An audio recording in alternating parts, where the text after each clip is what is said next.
Is it weird to have a 500 subscriber celebration episode and a review about a series centering around a family count as a Thanksgiving episode? You know what? Screw it. I'll count it. Might as well have some fun before we get into the Christmas season. So let's celebrate our sub count by returning to how I started this entire YouTube channel with Transformers and talking about a series I've mentioned before, Earthspark. Hello, ladies and gentlemen, I am your ever-friendly Pokeprof, and welcome back to Fascinating Fiction. So, Transformers Earthspark is the latest in the long-lived series featuring the giant intergalactic robots that hide amongst humans by transforming into things like cars, tanks, and the occasional cassette player. For all of those in the audience asking what a cassette player is, please ask your parents. In all seriousness though, Transformers has been around for a long time and is one of those few franchises that has lived solely by reinventing itself whenever its previous show ends.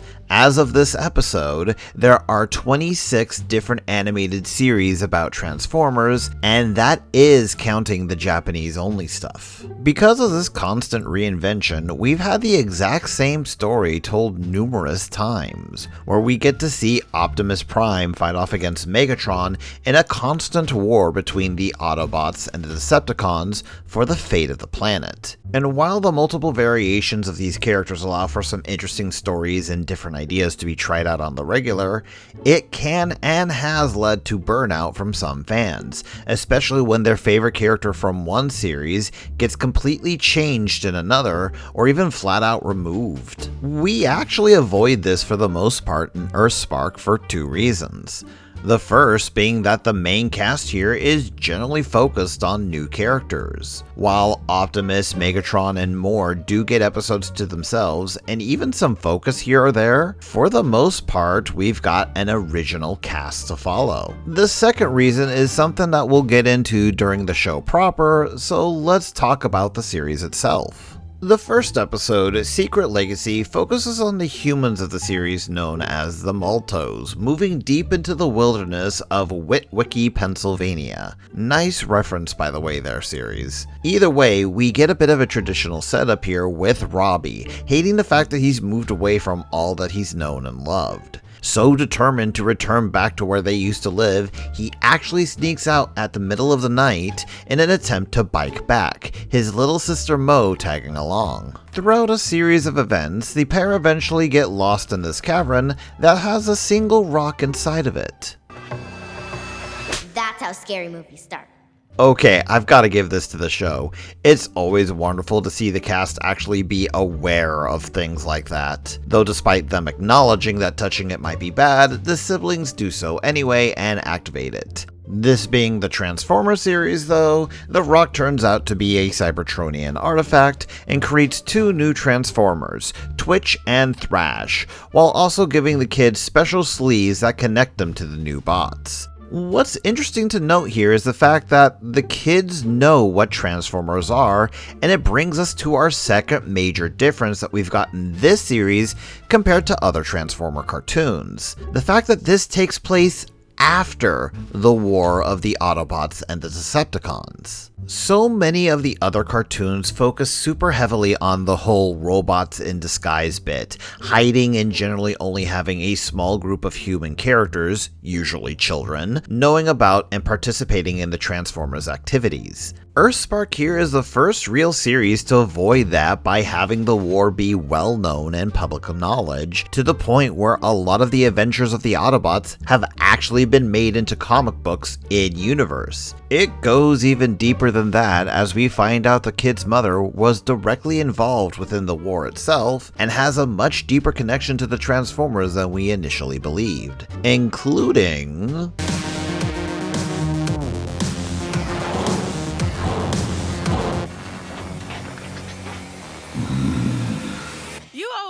how to make an entrance, Megs. Yeah, we get the double whammy here of her being friendly with Megatron, and Megatron turning out to be an Autobot.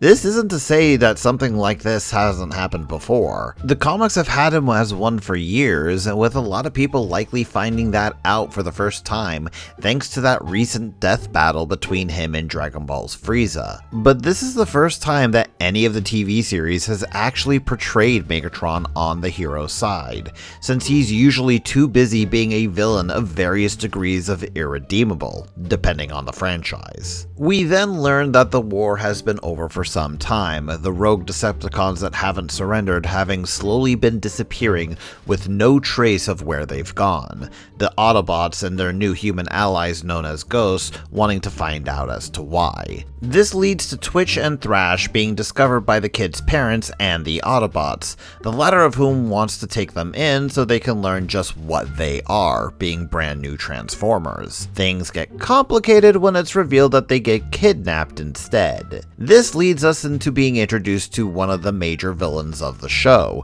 Dr. Meridian.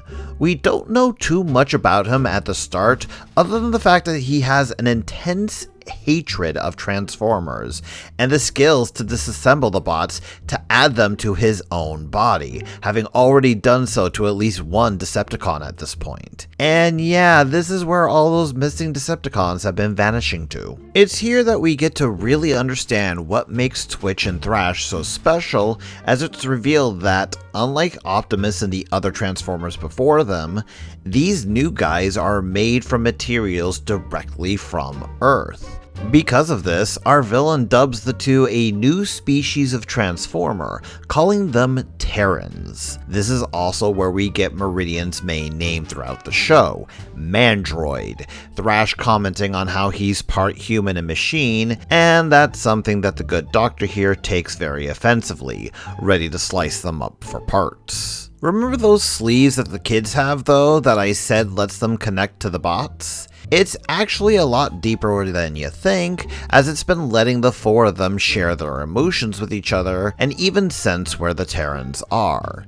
It takes a fight between the mind-controlled Decepticons, the Autobots, and an assist from Bumblebee to eventually save the Terrans. At this point, the kids consider the new bots their brother and sister, with their parents actually agreeing, which leads us to the main focus of the series, as this family of humans and Transformers live together, staying secret because Ghost might do something about them, and having Bumblebee here for good measure to help teach the new bots what it means to be a Transformer. For the most part, this is generally the core idea for the show, and for those first few episodes, it's fairly decent. A few of the plot points are a bit more generic, but that's mostly coming from the idea that these characters are growing and learning, essentially being newborns. It feels though at times that the writers hadn't really figured out just what they wanted to do with these new Terrans, and were still trying to find their footing. Slowly but surely, the plots become tighter as Thrash and Twitch become true family with the Maltos, enough so that there are even times where the parents will sit down and give the bots advice about whatever problem of the day they might be dealing with. It's got a really good found family feel to it, one that even Bumblebee gets to be a part of. This is further emphasized when we get 3 new Terrans added to the group about halfway into the series, named Jawbreaker and Nightshade, rounding out the main cast of bots to 5 now. What's really striking about them is, like Twitch and Thrash before them, these new characters are all a bit more human than your normal Transformer characters, really pushing the idea that while they are an alien species, they're very much of our planet. And now that they're introduced, we need to talk about the rather interesting decision that the series has made with the character of Nightshade, which is the fact that they are a non-binary character. He or she just doesn't fit who I am. Now, I love me some representation in my cartoons. Give me more, yes please. What makes this interesting though is that for the longest time, that's kind of how the fans of this franchise treated all Transformers. While we've had some female coded bots before, usually being slender, having softer and higher pitched voices, and in some very rare cases actually having breasts or box-shaped bodies that gave that illusion, For the longest time, a lot of the fans always treated the robots just like that. Robots.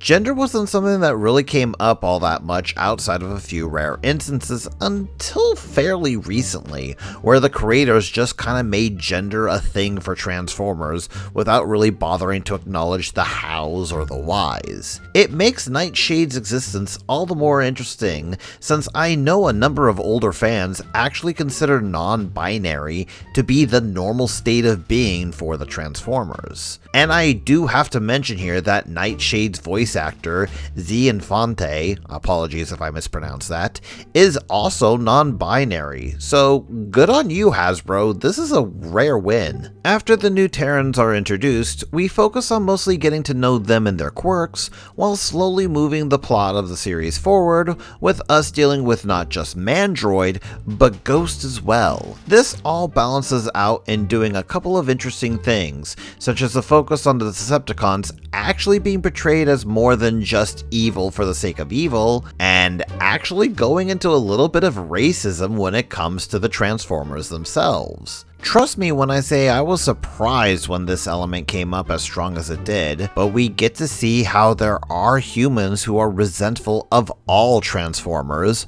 Autobot or Decepticon, for bringing the war to Earth. This makes it hard for the Terrans who were born on the planet, and this is actually something that you'll often see many children whose parents aren't native to the country that they live in, but were born and raised within that country. This also turns out to be Mandroid's sole motivation for all of his actions in the series, being so obsessed with the complete and total removal of every Transformer from Earth that he's willing to do absolutely anything to achieve that goal. And he's not the only character who's like that in this series either. I won't be saying too much more though, because I do think that the show is interesting enough to be watched on its own without too many spoilers. What I will talk about though is just how much of a focus on family is at the core of this show, especially once the entire group of characters have been established. There's never a moment that passes by where it's not made clear that the Maltos, human and Transformer alike, would be willing to do just about anything for the rest of their family. And while it's not a perfect relationship with the other Transformer characters, we do see bonds being formed with the other Autobots, giving them ties to the cast. Even the Decepticons get some growth here and there, with many of the Terrans willing to give them a chance to prove themselves, instead of immediately labeling them as a threat that was left over from the war. Now, I can't talk too much about the show's history or background simply because there isn't a lot that's really known about it. This generally happens with newer shows, and considering Earthspark premiered only last year with Season 2 being announced fairly recently, we probably won't know too much about the behind the scenes stuff until later on, or someone from the team behind it decides to mention something. Whichever comes first. But I will tell you one of the final major reasons I got into the show other than the stuff that we've already talked about, and that's the voice cast. While the Maltos and their Terran kids are mostly done by actors who either have had small roles in the past or are generally newer to the scene, any of the legacy Transformer characters are given big name voice actors. Hell, the Decepticons alone are packed with them. Stephen Bloom, Nolan North, Troy Baker, Roger Craig Smith, though the big names that caught my eye were Clancy Brown and Keith David being part of the cast as well. I don't care if they're only in a handful of episodes. This was enough for me to give this a try. Though I think the voice that surprised me the most was the actor that they got for Megatron, Rory McCain. Don't know who he is? He's actually well known for a live action series, in particular Game of Thrones, where he plays the character known as the Hound. So yeah, kind of amazing that they got him. For a series as old as Transformers, Earthspark is willing to tackle subjects and ideas that aren't usually a part of what's normal for the series and handles it decently well. While some of the stuff can be a little on the nose, the show's heart is in the right place and avoids it being so overbearing that it feels like lecturing. There are some odd points here and there, such as the odd clashing of 3D art style with more anime-esque dust clouds, and some very noticeable rush parts toward the end, but we've certainly seen much worse from Transformers. The main appeal that we get from this story, though, is that family bond. Without a constant war looming over our characters' heads, they get a chance to have quiet moments, personal moments, and overall enact in ways that's not normal for the Transformers. While it isn't perfect, especially in those earlier episodes, it quickly becomes something that has a bit more to say than just your traditional Autobot and Decepticon war. I look forward to their Season 2, and curious just how these new bots will show us that there's more than meets the eye.